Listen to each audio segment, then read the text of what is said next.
Bonsoir, welcome. You're watching Eye on Africa with me, Clarisse Fortuné, coming up on the program. The Ebola outbreak in the Democratic Republic of Congo is spreading. Officials have confirmed the virus has reached a sixth province, raising fresh concerns about new infections and the challenges facing health teams. The migration crisis between Morocco and Spain is far from over. After tens of thousands of people recently crossed into Spain's North African enclave of Ceuta, Moroccan authorities have stepped up security around the border amid fears of another mass crossing. And to Ivory Coast, where dance craze is taking over the streets and social media. Think you can keep up? Well, it's called Bayama, a high-energy mix of coupé décalé and Ivorian rap. It is now getting young people across the country on their feet. Health authorities in the Democratic Republic of Congo have officially confirmed an Ebola case in the northeastern province of Bawele, marking the sixth province affected by the outbreak. The victim died in the provincial capital, Buta, prompting fears that others who came into contact with the patient may also have been infected.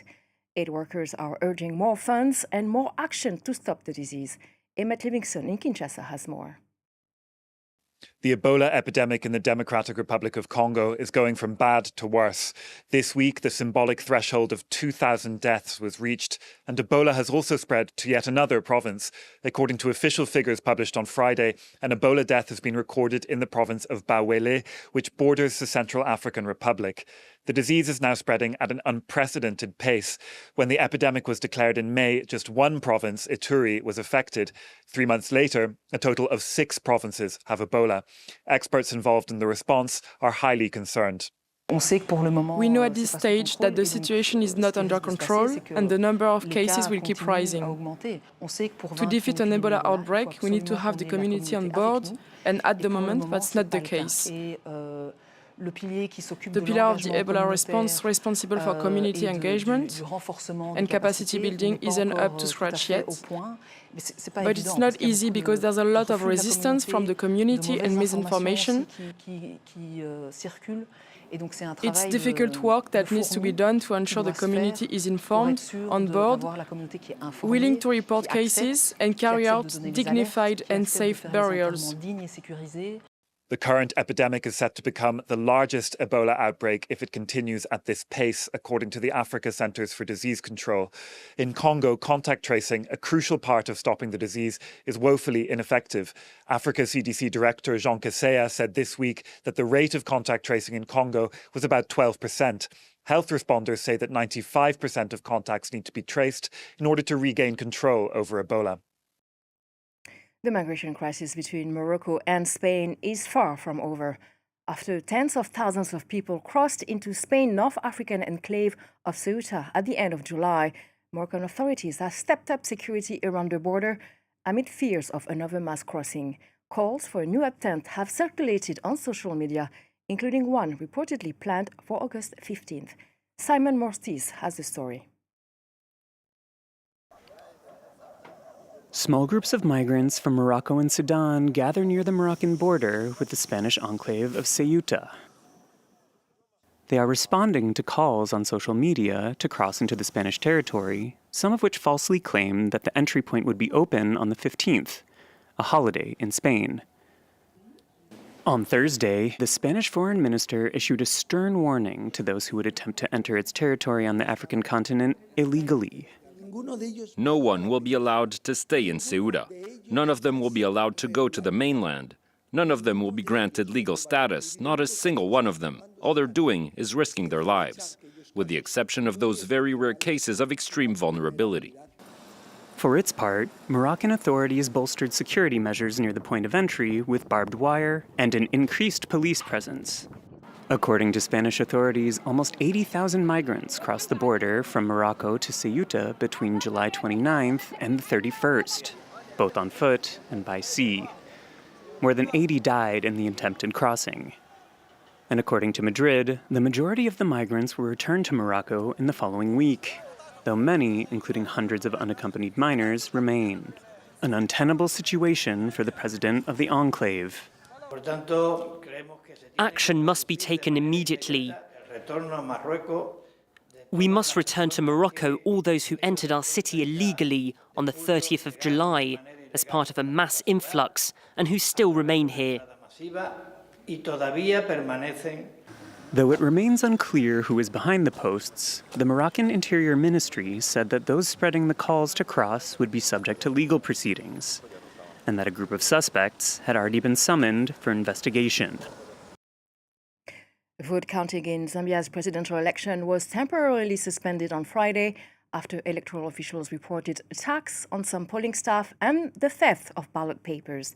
The count resumed hours later under heightened security, with riot police and army vehicles deployed across parts of the capital, Lusaka.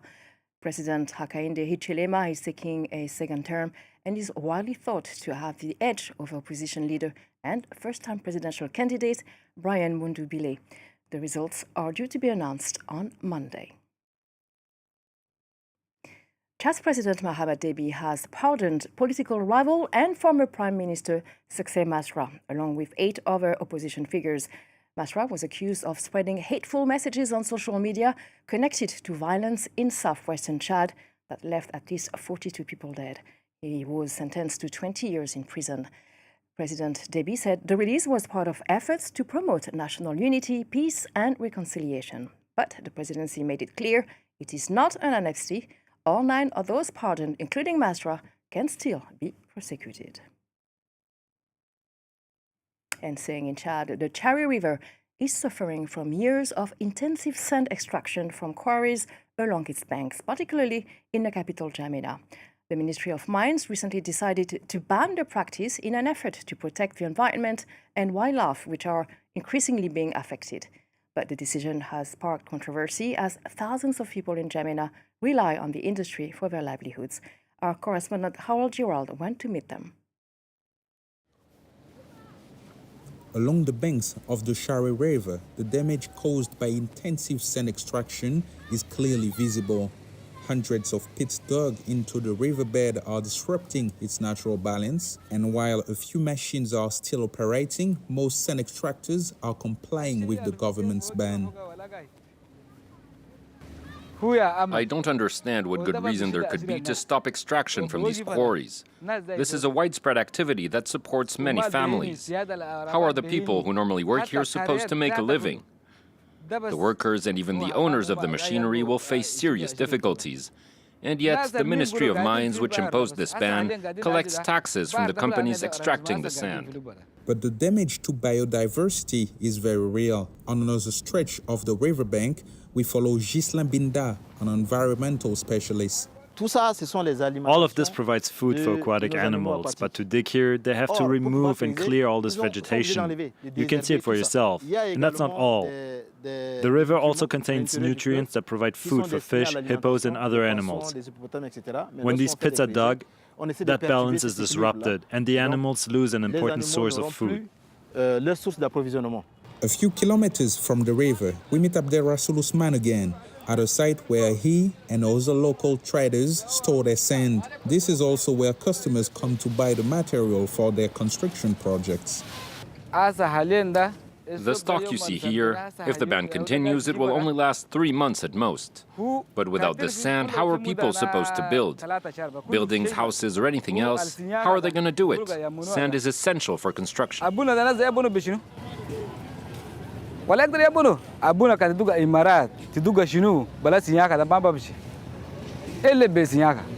Several sand extractors told us they have opened talks with the government. The Ministry of Mines, meanwhile, said it intends to keep the ban in place for as long as possible along the Chari River, while redirecting companies towards other waterway and semi-wetland areas elsewhere in the country. And now to Ivory Coast. And let's see if you can keep up with this new dance. Born a few years ago in one of Abidjan's suburbs, Bayama or Biama has today the whole of Ivorian youth dancing. A new fusion of coupé décalé and rap ivoire. It is danced in the streets and on social media. Without labels or major record companies behind them, the most prominent Biamasseurs are nevertheless enjoying a significant rise. Julia Guggenheim reports.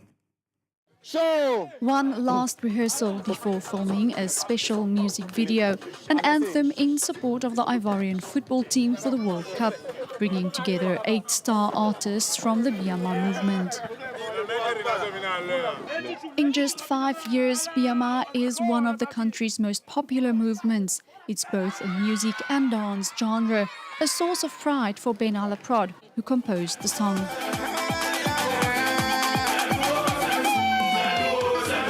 Biama, whether people like it or not, is music that's part of Ivorian culture. It's the music that makes young people dance. Supporting the elephants with a Biama song is something exceptional. It's indescribable because when we started Biama, we never thought we'd get here. Will the song enjoy the same success as Coup de Marteau, the unofficial anthem of the Elephants' victory at the 2023 Africa Cup of Nations? The song went platinum.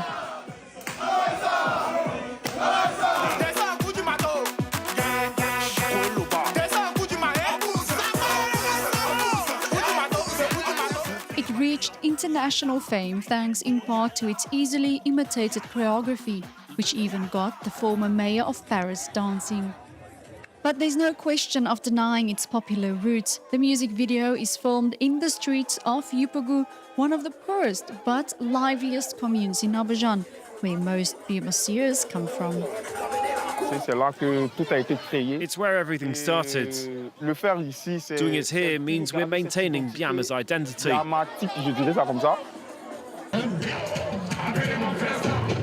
This sudden rise to success now extends far beyond Yupogu.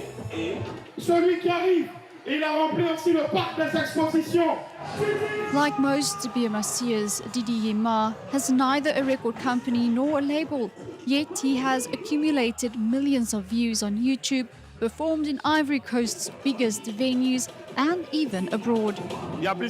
There are several countries that love Biama. I've performed a lot, I've performed in France, I've done tours and everything. But to really make Biama known, we need labels to support us. We need a lot of resources. We need to be professional. I want to fill concert halls and stadiums around the world.